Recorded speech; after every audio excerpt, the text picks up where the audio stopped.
Okay, this video is going to be all about the Roaring Twenties, a very quick look at the 1920s.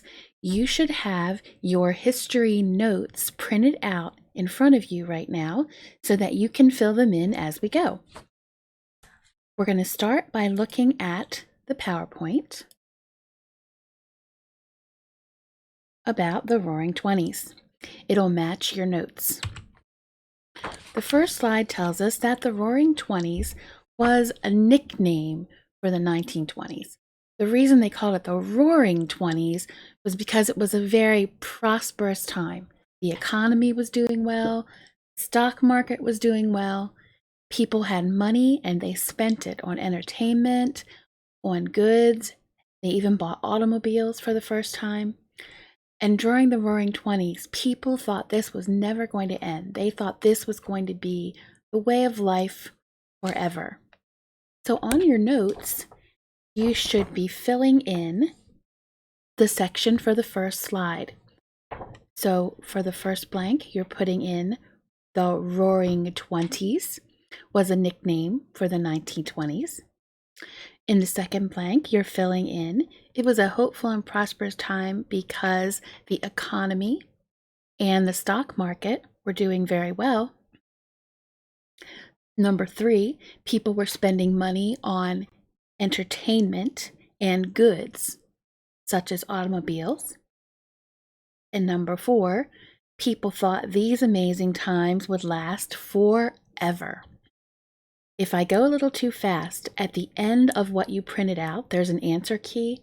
So if you miss some of the blanks, you can always go back and refer to your answer key later on. Okay, the next slide is about World War I. The United States was feeling very optimistic, which means they were feeling very positive and very good because they had just been on the winning side of World War I. They got lots of power because they had been on the winning side of the war. People had a lot of confidence in the government at this time, and they also had a lot of confidence in the military. So you're going to fill in your notes for this section. For section number 1, for blank number 5, the United States was feeling very optimistic because World War I had just ended in 1918. The United States had gained a lot of global power because they were on the winning side. And there was a lot of confidence in the US government and the armed forces.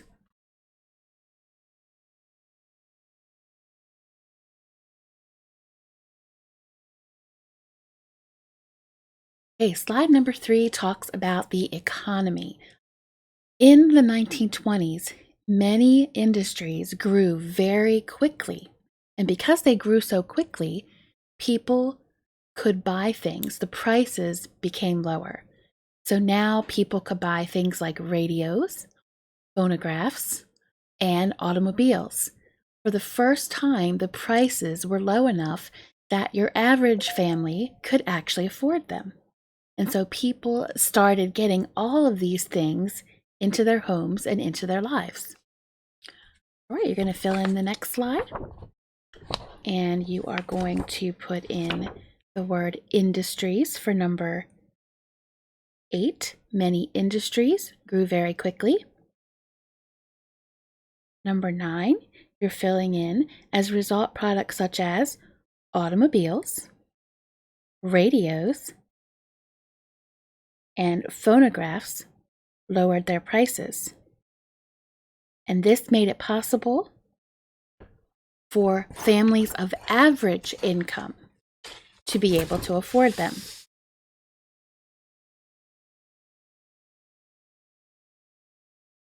Right, and the next slide talks about buying on credit.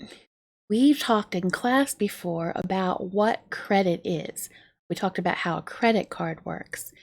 You can use your credit card and you spend the money on the card, but then you have to pay it back.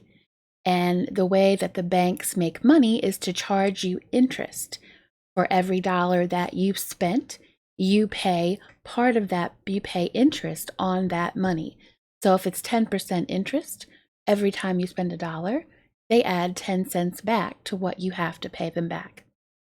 People started using credit a lot in the 1920s to buy expensive things like cars. And everybody wanted to own a car and everybody wanted to own a radio.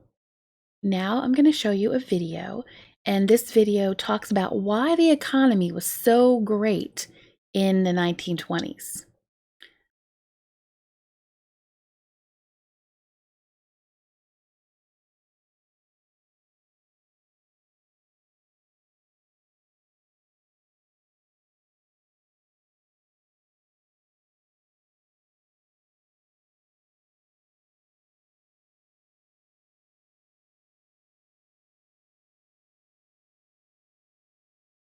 Okay, they came up with a kind of funny acrostic called lack pants, but each letter is going to teach you something about why the economy was so good.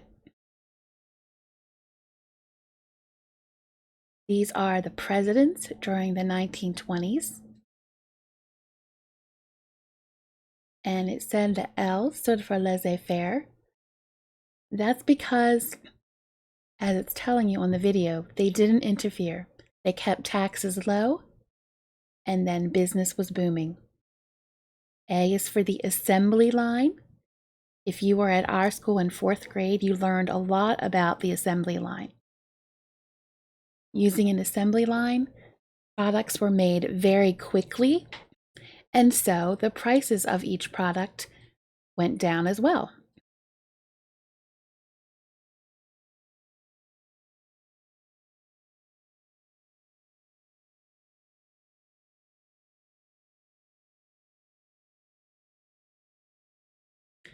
Okay, and C is for credit. We just talked about that a moment ago. People could buy things on credit. It was also known as installment buying, which meant that you made a payment every month on it, kind of like people do today when they buy things.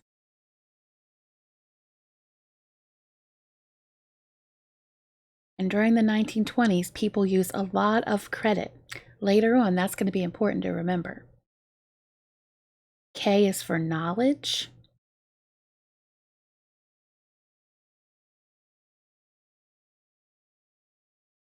It's hard for us to imagine living without electricity, but in the 1920s, electricity really started to be used in factories and in people's homes.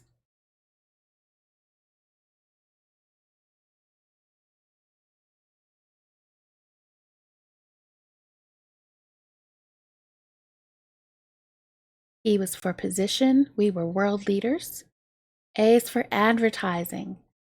For the first time, companies started spending lots of money trying to get people to buy their products. We're very used to that today in our society. In the 1920s is when this really started. And these are just some examples of ads you would have seen then. N is for new goods, things that people had not had before. Before television, the radio was very, very popular.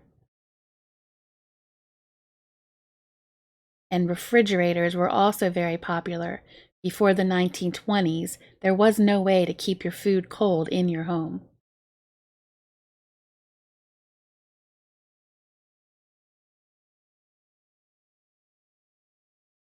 T is tariffs. We learned about tariffs before in history. During this time, goods from other countries had high tariffs on them, so people would buy American products.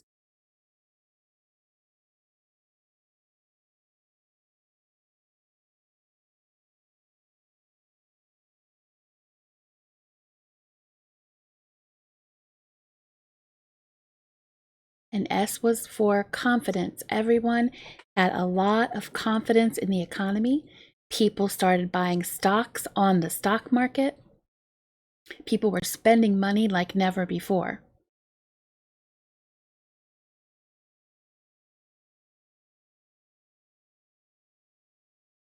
Here's a little review.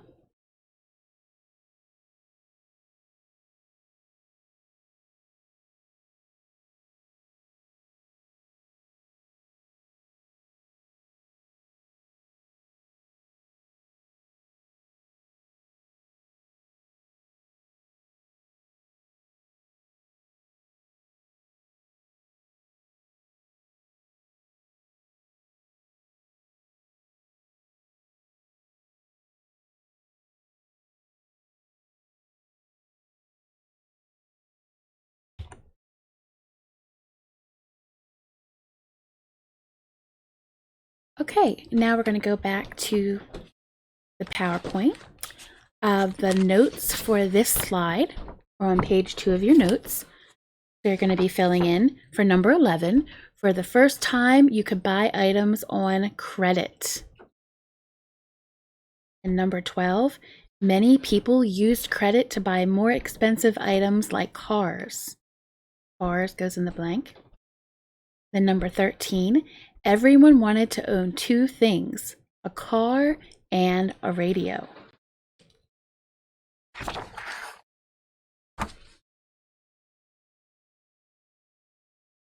Okay, the next slide talks about Henry Ford. In the video, we saw pictures of his factories and his assembly line. He was an American automobile manufacturer. He founded the Ford Motor Company, and his assembly line revolutionized how cars were made. The Model T became affordable, and he also paid his workers higher than the average wage for that time. You're going to fill in your notes for this slide. Henry Ford was an American automobile manufacturer and the founder of Ford Motor Company. 15. He revolutionized mass consumption and production during the 1920s by using an assembly line to produce the Ford Model T at an affordable cost. So you're going to fill in assembly line. And number 16, Henry Ford also paid his workers at higher than normal wages.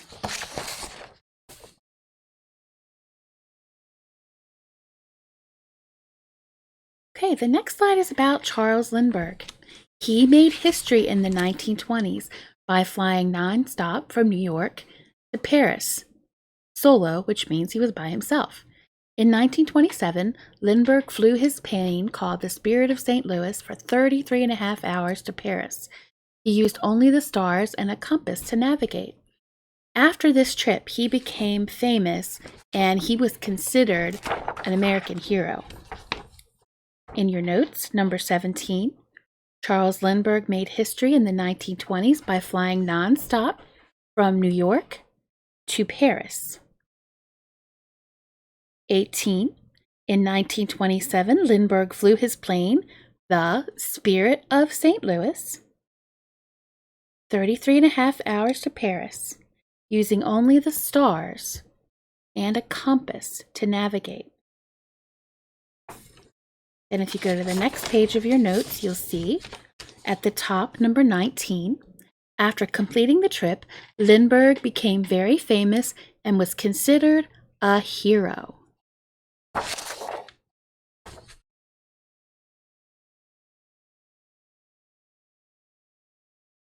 Okay, the next slide is about Babe Ruth, which I'm sure many of you have heard a lot about. He was a famous baseball player in the 1920s. He was a pitcher and even better hitter for the Red Sox, and then he went to the New York Yankees.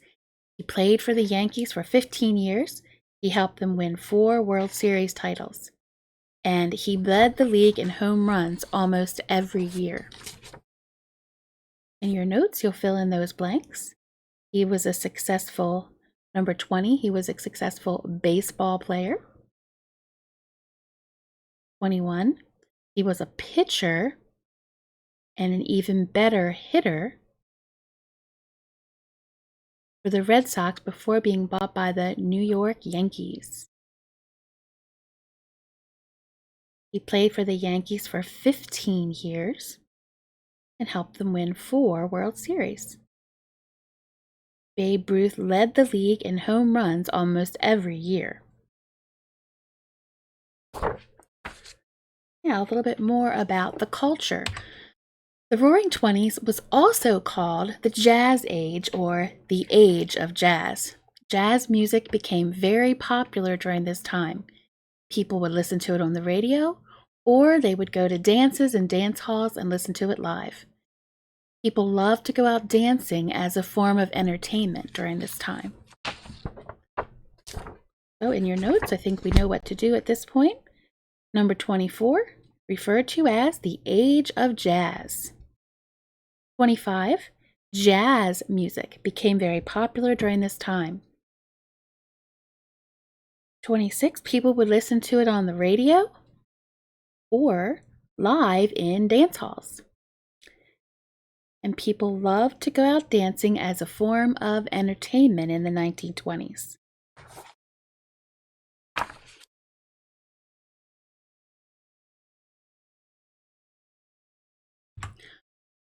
A very famous jazz musician was Louis Armstrong.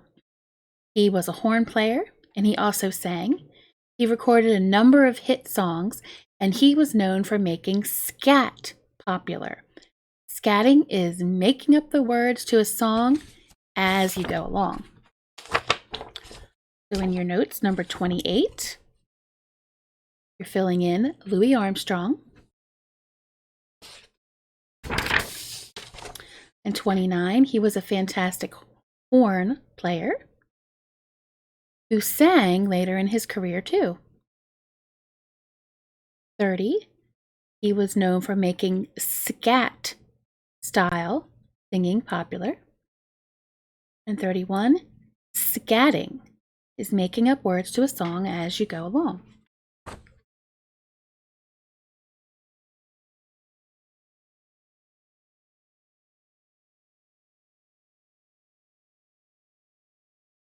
The Harlem Renaissance was a period of time in the 1920s where African American artists, authors, and musicians flourished. Many African Americans had migrated. They had come north from the South, where there weren't many opportunities for them. And they came into the cities for a better life, and many of them came to New York. As a result, the city of Harlem became the home of this movement called the Harlem Renaissance. Harlem was a cultural center buzzing with new ideas and diversity. We're going to watch a video now all about the Harlem Renaissance.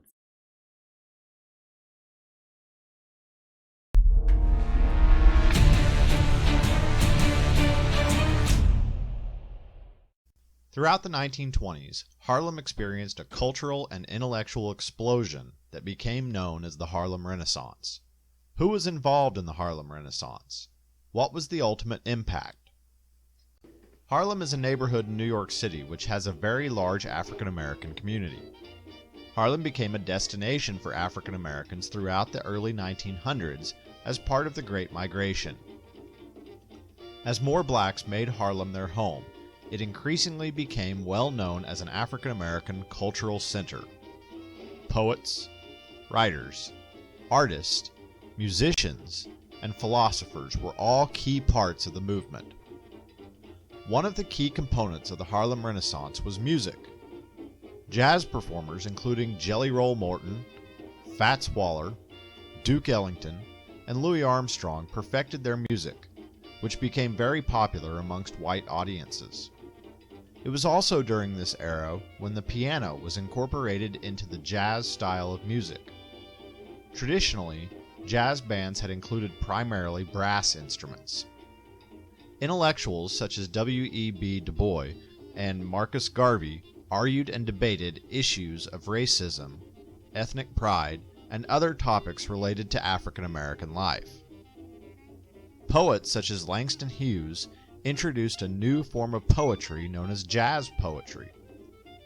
African American literature of the era included themes such as how slavery had impacted the African American culture and how to combat stereotypes of black Americans. African American clothing also drastically changed during the Harlem Renaissance. Black men started wearing zoot suits. These were suits which featured long coats with padded shoulders and wide lapels. Women wore low-slung dresses, silk stockings, and open-toed slippers. Both genders wore hats with wide brims. Leopard skin items also became popular, as they were seen as a connection to traditional African garb. The Harlem Renaissance had a profound impact on the United States, as well as the world. African American artists, musicians, and writers began to be respected on an international level. Not only were white audiences listening to and enjoying black music, but white composers and musicians began incorporating African American rhythms and harmonies into their own pieces. The Harlem Renaissance also helped to change the world's perception of African Americans. Prior to the 1920s, blacks were thought of as uneducated farmers. However, thanks to the Harlem Renaissance, a new image of sophisticated and intellectual African Americans began to emerge.